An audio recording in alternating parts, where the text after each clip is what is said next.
সরকারি টাকা দামে খাই হ্যাঁ গরম দিছে আল্লাহ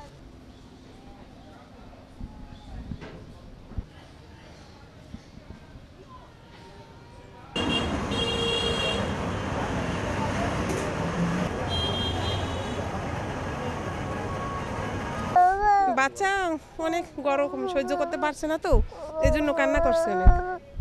গরমে খুব অস্থির, বেচাকিনে তো নাই, আর গরমে খুব অস্থির। একসে ডায়রিয়া মানুষের গরমে, কি করা যাবে গরমে।